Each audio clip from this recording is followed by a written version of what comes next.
Good morning and welcome to Kramer's Corner. It is Monday the 4th of September. US is closed today due to Labor Day, so we will just touch upon briefly what on Friday, and we'll talk about it again tomorrow morning. But once again, S&P 500 closed below the 45.27 resistance level, and we still have the RSI below 60, so we are still in a bearish sentiment, meaning we could see some weakness. Same picture on Nasdaq. Really couldn't really close above the 15,523 resistance, and we're a little bit in the cloud here, but again we never closed below, so it's in terms of that, we're in a bullish trend, but it is a bit fragile with since we don't have the RSI closing above 60. That's really something to keep an eye on when we are opening tomorrow. In Asia, Hang Seng opened above and closed well above the resistance at 18,562. Which has been a kind of a pivot point here lately also. And I think we could see a little bit of rebound towards the 19,000. What will be interesting is, can it actually break above this falling trend line here? It can be a bit of a struggle with the 55 moving average coming down, the 100 moving average coming down, kind of putting a lid on there. And we also still have the RSI not above 60, so that will be crucial here in the next couple of days. What will happen? Can it actually break above and turn the turn around the trend, or will we resume the downtrend after possibly testing 19,000? That will be the key question in Asia. On the European side, DAX is basically just trading sideways. Is this 16,060? That is the key resistance to look out for. AX, on the other hand, is a bit stronger this morning, opening above the 750 resistance, and could move higher towards the 760, 763 here the next couple of days. But then we have the 55 and the 100 moving average coming down, both of them. And we could see a death cross if the 55 is crossing over the 100 and both declining, and it currently looks like that's going to happen. So maybe it's just a little bit of a rally there, but let's see.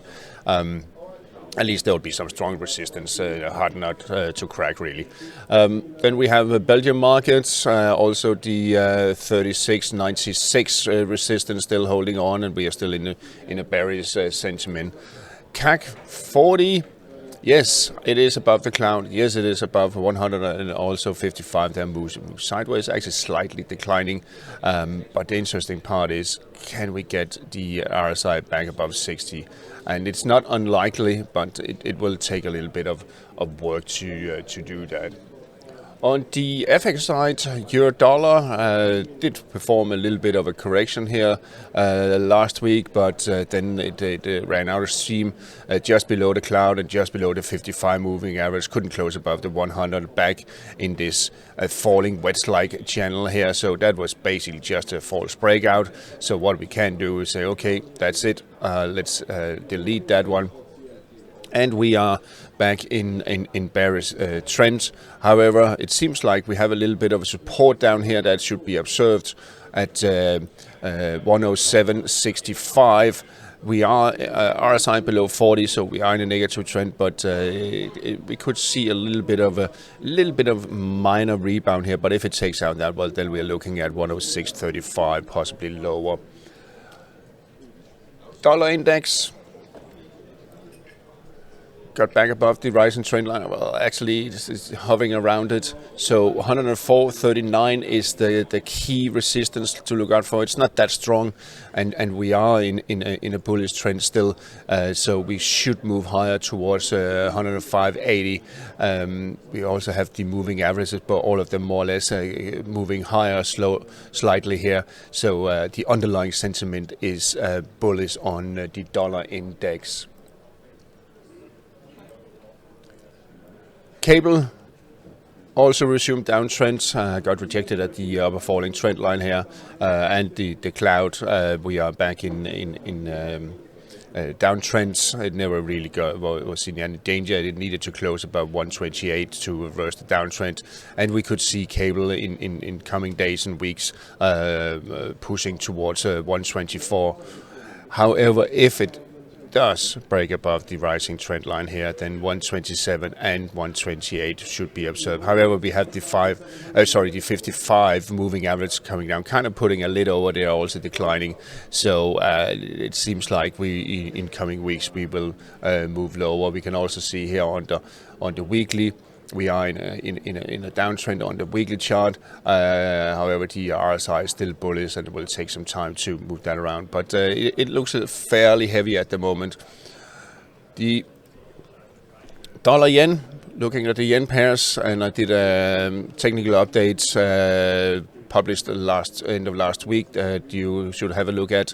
Dollar yen bounced from the 144.50 support here, so we're still caught in this range here between 144.50 and up to 146.55 is with a little bit of a spike higher.